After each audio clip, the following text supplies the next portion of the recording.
First and foremost, guys, I appreciate you both coming on with me. And I know this is going to be a very broad question, but if you were to give an elevator speech explaining what esports are, how would you explain it to somebody? I guess I'll try to kick it off. It's a big question.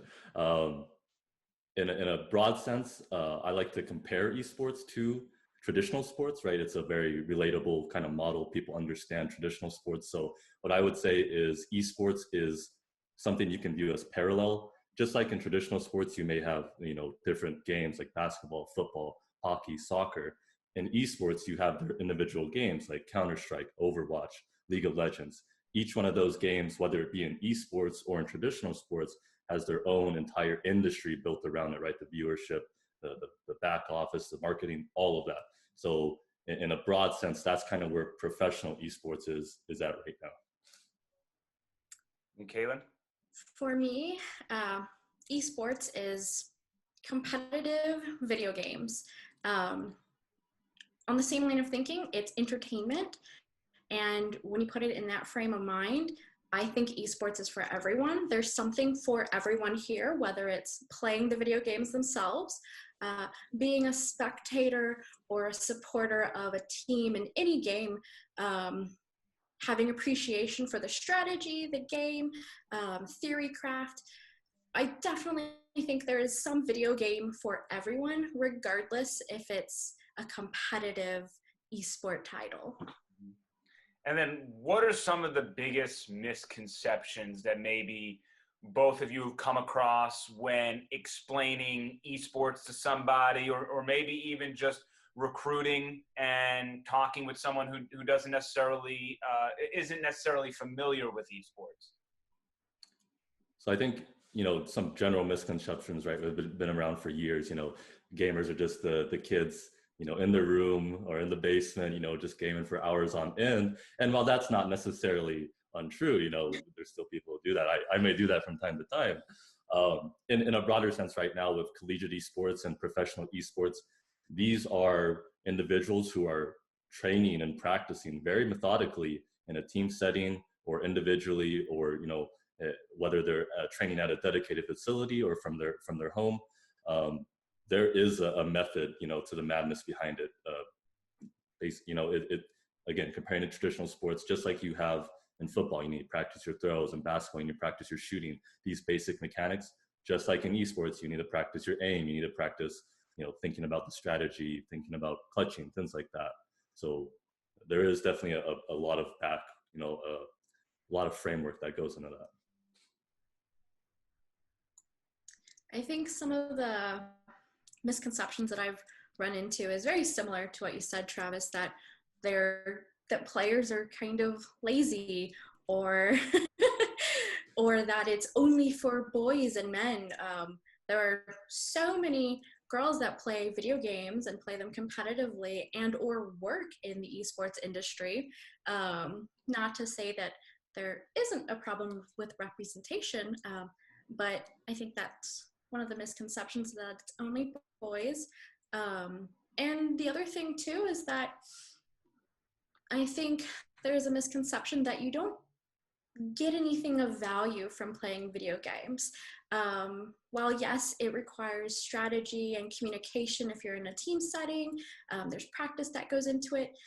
It still is entertainment. Instead of spending an hour watching a couple of shows on Netflix, people like to unwind by playing video games, and they don't have to be competitive. It could be story games as well. So I think that's something that gets overlooked, that it doesn't have to be competitive. It can be just a fun hobby to enjoy. Yeah, I find it interesting that there is a little bit of that negative stigma that, if you're playing video games, you're lazy. Yet, how many people are on Netflix watching Tiger King? And it's not like this is some riveting content.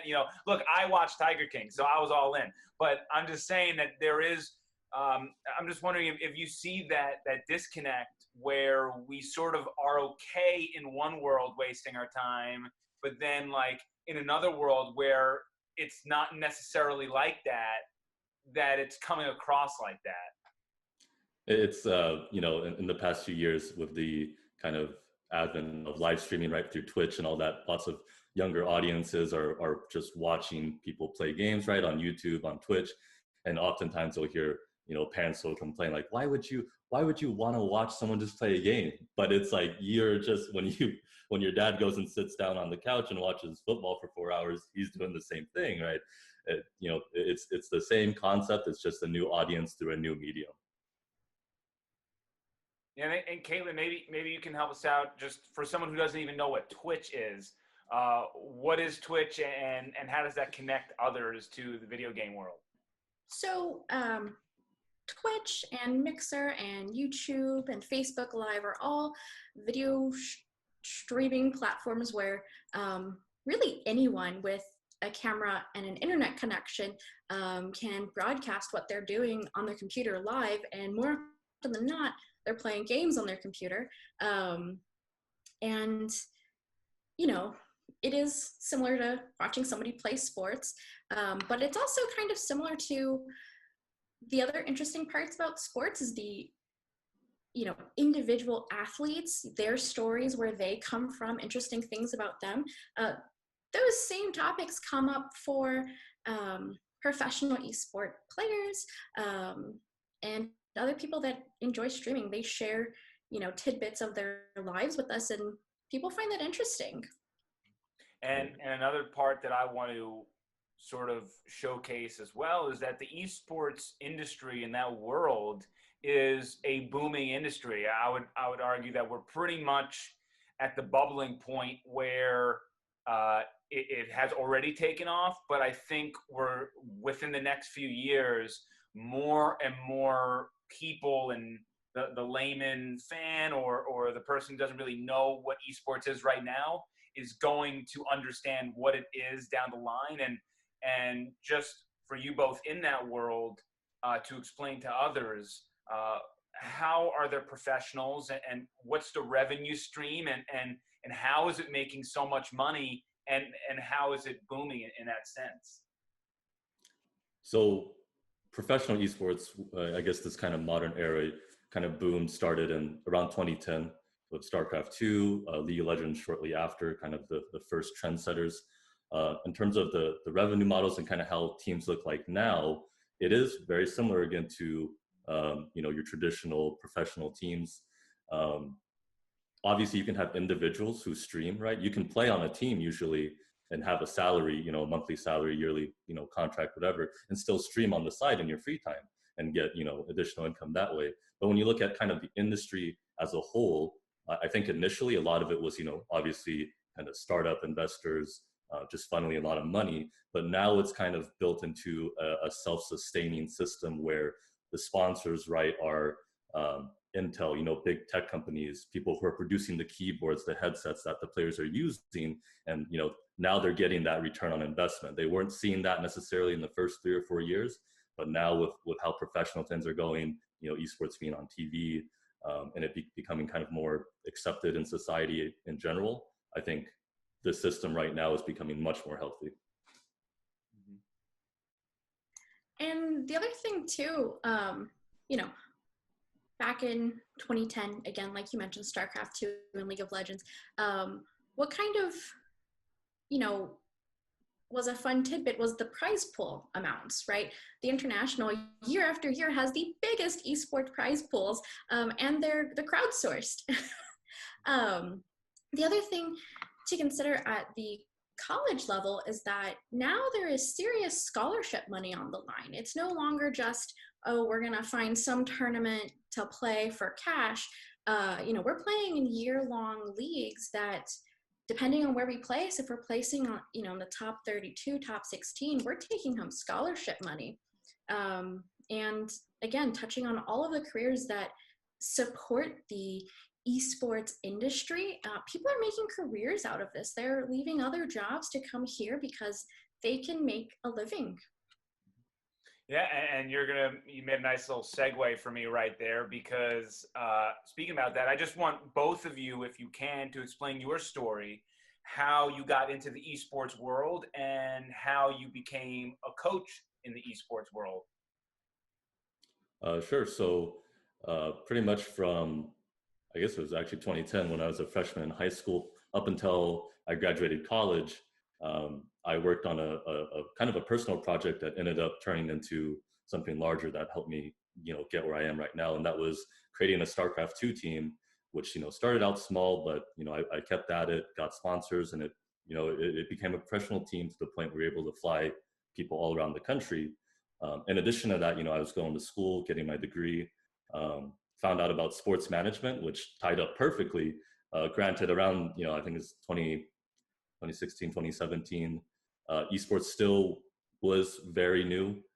So it didn't really have any direct tie into the curriculum. Whereas right now we do start to see those esports actual degrees and whatnot. But pretty much right after I graduated, it's I almost want to say it's perfect timing. We started to see really the first wave of collegiate positions for head coach positions or esports coordinators. So I was fortunate, I got an assistant coach position with Ashland University up in Ohio.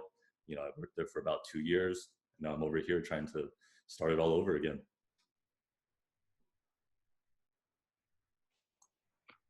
Yeah, I started in a similar place. Growing up, video games in the household was totally okay. My parents fostered that hobby. And so when it came to high school and playing League of Legends, it was just kind of another thing to do. And when I got to college, I, was looking for other people who also played the game, and I found the club on campus. And I think about a year and a half later, myself and a friend decided, let's run LAN parties, let's run the tournaments ourselves. And that was really, for me, what decided that I wanted to stay in this industry. And so from there, I started seeking out other student club officers and eSport clubs, trying to get connected, trying to start projects together and see what we can make there. And from that, I started working contract jobs, running eSports events. I started working for one of the college leagues or the college eSports leagues. Eventually got to spend the summer in Seattle with Wizards of the Coast working on their esports program. And then when I saw the job posting at St. Mary's here in San Antonio earlier this year, it really was the right place, the right time with the right job. And that's how I ended up here. And if I might, sorry. Oh yeah, no, you go, Travis. I was going to our story, right? Caitlin's story, my story. If you look at esports, the industry right now, it's not just us two with this same route. I think what you'll see is a lot of people have gone the same path. It's been very grassroots. And I think that's a great part about esports right now is if you want to do something, you just go do it. You can just build it yourself, whether it be a club or a team. There are no, for lack of a better word, there are no, regulations right now saying you can't do this or you can't do that. If you can recruit a team and, have them stream and build it out from there, no one's going to stop you. So that's kind of how it's going right now. And I mean, really, it's about making your own opportunities where none existed before. Right. Because it is new. There's not a whole lot of, establishment yet. And so there's still a lot of work to be done. Yeah, and it seems like the world is now starting to structure a little bit, especially as we're seeing more collegiate programs pop up. And can you guys give any insight into just how many collegiate programs are there? And not the exact number, of course, but just more so in general terms, maybe talking about how many programs you would have saw 4 years ago with university support to like where we're seeing now. So I think first we kind of have to define like the different levels of support, because there's varsity programs like ours that are school recognized and school funded and typically fall under athletics. And then you've got club sports at some colleges where, they're recognized as a club sport, but not necessarily living under athletics, not a whole lot of, funding. And then you've also got the esports clubs that, maybe are recognized as a student-run club, but are maybe not getting the support that they might need from the university. So it's kind of, there's a lot of gray area, but I mean, in terms of just organizations or programs or just communities that exist now that didn't, back in 2016, I think it's grown like, I can't even imagine, from maybe under 100 to well over 400 just in North America, if we include Canada. Yeah, Wow. I mean, she really summed it up perfectly. I think up until really about 2018, there were no varsity esports programs. They all existed pretty much as either a student club or at best like a club sport. I think in 2018, at the end of 2018, there were maybe about 70 to 80 official varsity programs in the US. At the end of 2019, we were pushing 200. So at this point, just in the United States, I'm sure we're well over 200, especially with the amount of programs that have announced that they will be, supporting esports in the fall. So as Caitlin said, we could very well be in the 400s if you, include all of North America. And that's, again, just North America. We're not even talking about Europe or, South Korea, for example, and all these other big esports hubs. Yeah, I was gonna say, when you guys are playing your schedules, what are the teams, or is this just a tournament based thing where it could be, you could be playing against somebody who has university backing, but then also a similar team that is a grassroots effort and a club can also be in that tournament? So usually if you're a collegiate esports team, you'll be competing in a collegiate specific league. And in those instances, you won't be competing against, say, just a grassroots team or a semi-pro team that is not collegiate related, but you can still play against just you could be playing against a team from Ohio State and it's just a student run club. And they could be playing against a UCLA or a UC Irvine, which is a fully supported varsity team, which is an interesting dynamic. It allows for some cool moments where you have these kind of just very small clubs that end up beating these really good, quote unquote varsity, the best of the best right now. And you do see that happen because it allows for that. The esports right now structurally allows for those occurrences. Yeah, Caitlin, anything to add? No, I think Travis covered it really well. I mean, again, every game is going to be a little bit different. Every team is going to have a different culture. Typically, in an academic year, you're playing, a handful of games in various leagues and maybe a couple of one-off tournaments. And yeah, you could be playing against, this club that was just created this school year. And you could also be playing against, one of the more established, bigger teams. It's kind of the Wild West still. And for both of you, what has it been like starting the esports team at your respective schools? And what do you have to work with when recruiting? Are your schools offering scholarships? Do you have to earn the scholarships through the tournaments? Just explain how everything's going for both of you. Sure. So I believe with Caitlin, right, it's under athletics, just so I got it right. And I'm sure she can. St. Mary's eSports is going to be living under our athletic department. Okay, gotcha. And so when I was at Ashland, it was under athletics as well. But now here at Temusa, it's under rec sports, which is, different. And although I do agree, I think the majority of programs right now are under athletics. And, personally, I think under athletics is definitely better for recruitment wise, right? You get more access to scholarships, more focus on competition.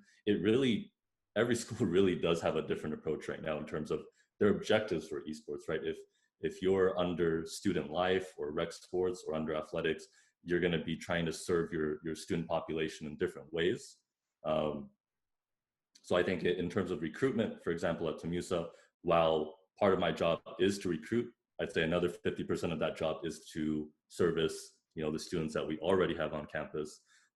So when I am trying to build out those teams, I'm not necessarily putting as much emphasis in hardcore recruiting in the traditional way, right? As a coach might go out to high schools, I'm also devoting a lot of my time to reaching out to our current students and just finding out what they play and what teams we can build around them. Yeah, and so St. Mary's Esports falls under athletics, and a lot of what I do is research, research about recruitment, research about the leagues, research about games, especially right now. Over the past couple of weeks, a lot of the college leagues have either suspended their competition or they've just outright canceled the season.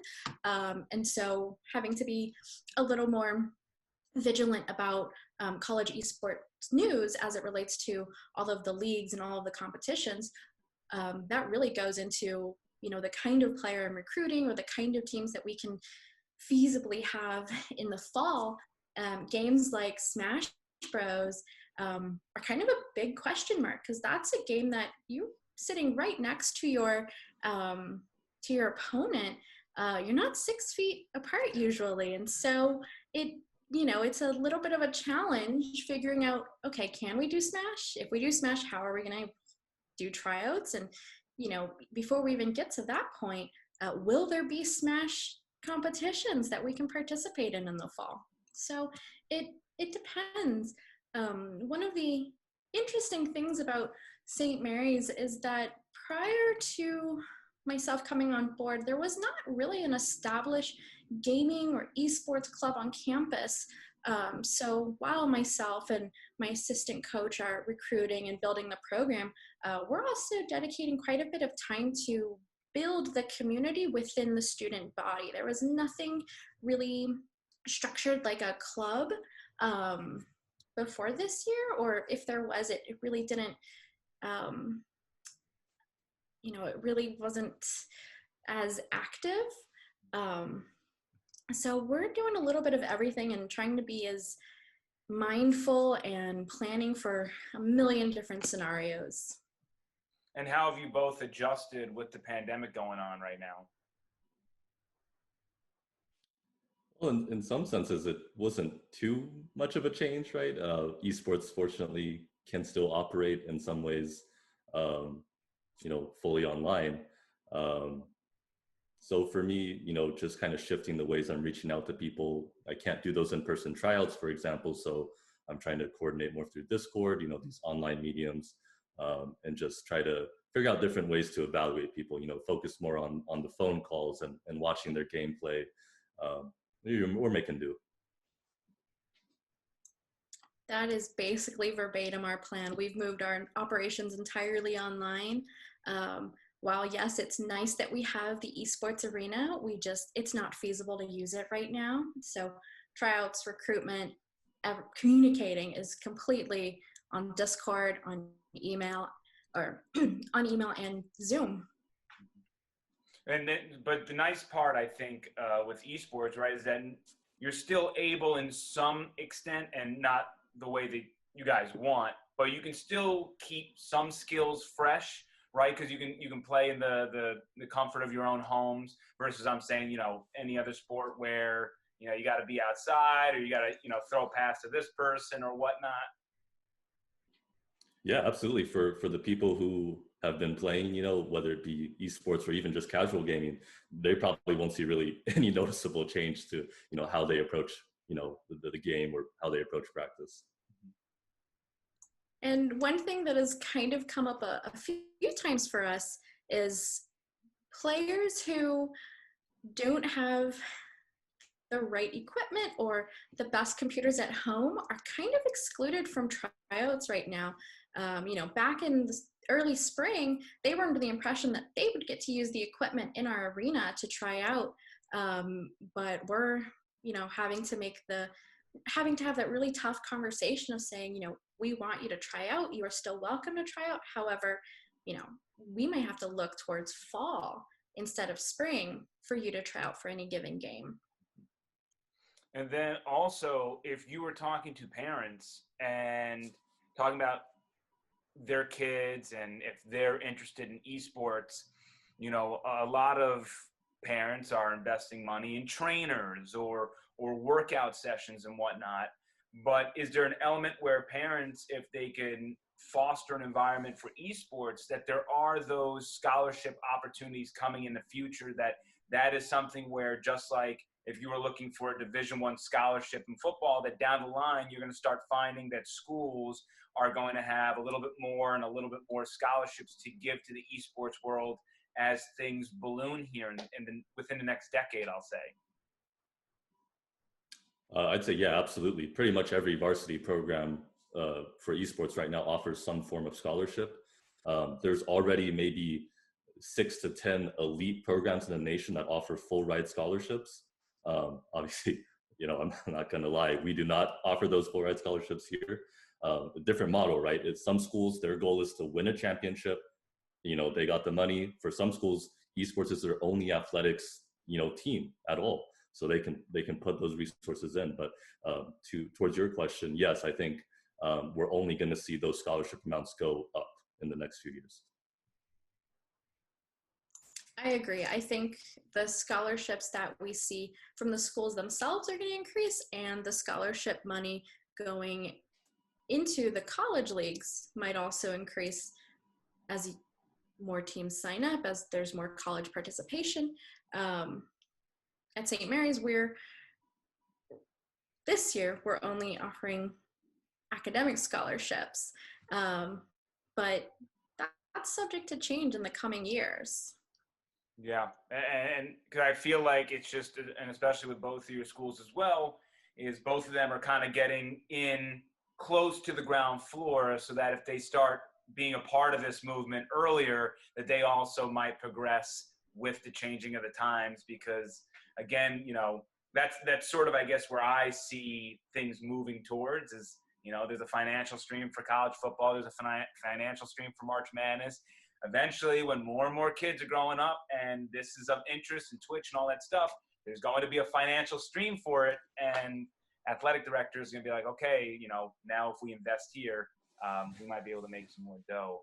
Which leads me to one other thought is, the NFL dips into the college football world for prospects. Same thing with the NBA with college basketball. Do we see collegiate athletics in the esports world soon becoming a huge environment for professional teams to go to snag some players to get future contracts? I think, yeah, we already see that right now. That's kind of been happening more in the past 2 years, again, with the growth of high school esports and collegiate esports, having these more formal systems being built out. But it also kind of presents some potential problems. Sometimes you see, unfortunately, you'll have a professional player, maybe he loses his contract for a year. He'll go take a full ride scholarship at a university for a year and then go straight back to the pro scene. In my opinion, that's not healthy, right? It's not healthy for a student. It's not healthy for anybody, for the school as well. So, in the next few years, as we see more of these governing bodies start to come in, whether it be the NCAA or currently, current existing ones like the National Association of Collegiate Esports, whoever, takes control, that's going to be one of the biggest challenges that they have to deal with is, creating all of these things that still need to basically be created. They just don't exist. The regulations and the rules are not there yet. Yeah, for better or for worse, esports not having the structure of the regulation can sometimes work in our favor, and in times like these, work against us.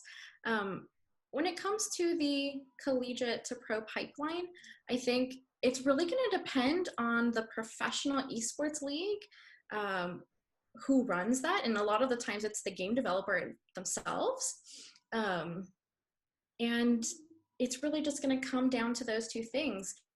If there's, if they start looking at these college teams and the winners of, the various college leagues as a scouting ground, then yes, we could definitely see a lot more college kids transitioning into professional esports. But I think, I don't know if we're there just yet. And again, right. It's going to depend on the specific games. And Caitlin brings up an excellent point in that, right, basketball isn't owned by anybody, right? Sure, the NBA puts on the matches for it in America, but the sport in itself is not owned by anybody. But video games, they have a developer who is in full control of that game. They can literally choose to do whatever they want with that game.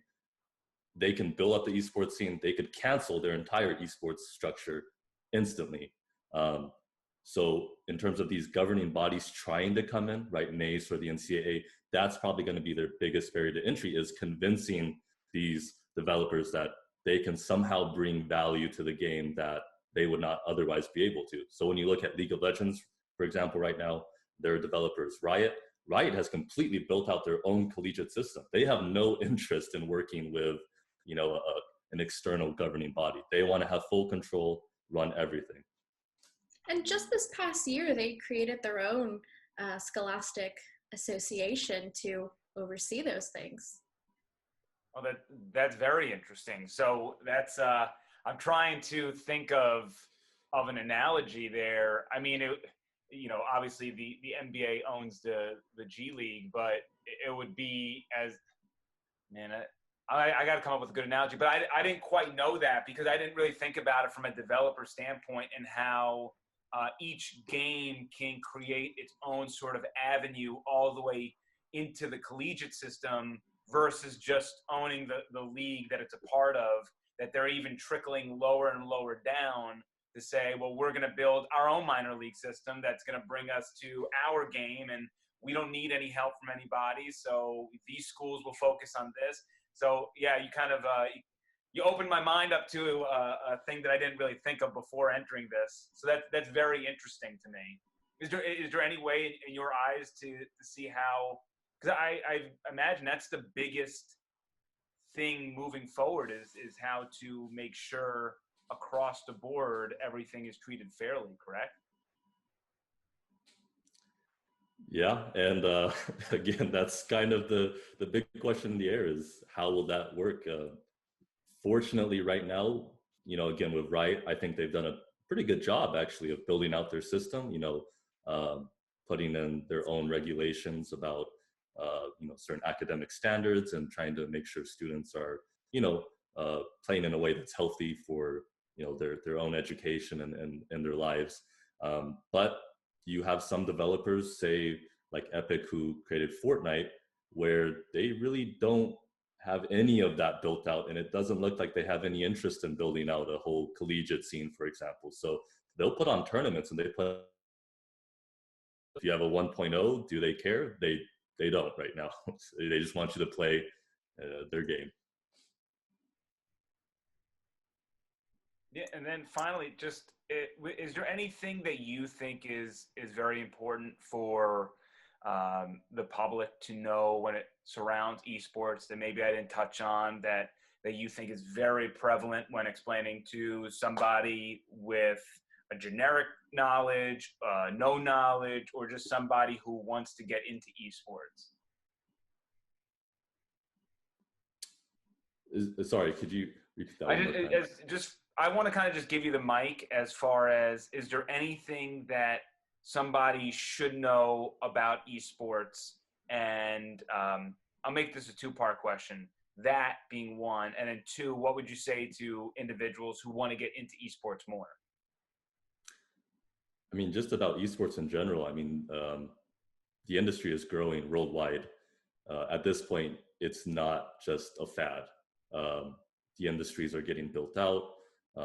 People are able to make a living off this at all levels, as a player, as a coach in college, right?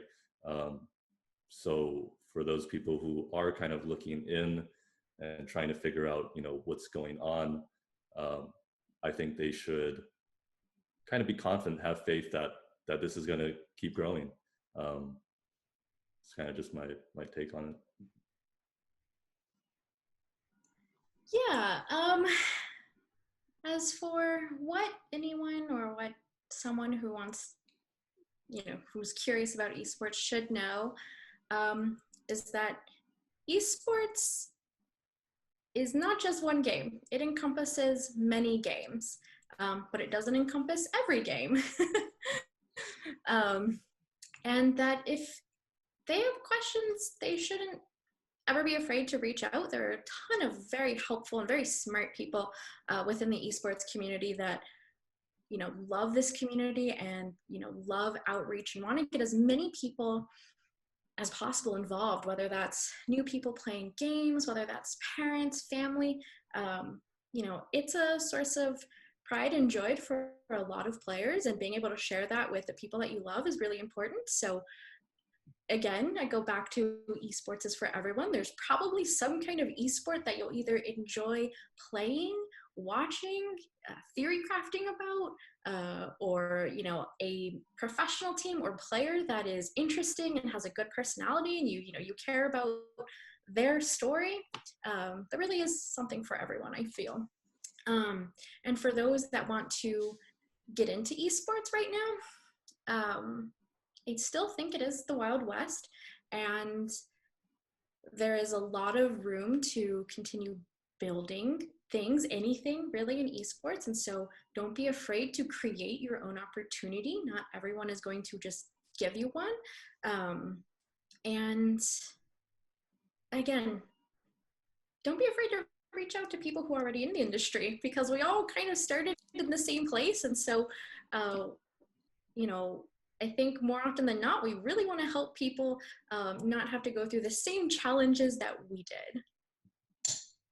And then finally, as I thought about this, just San Antonio as a whole, what's the scene look like here, and how do you think it's developing in the city?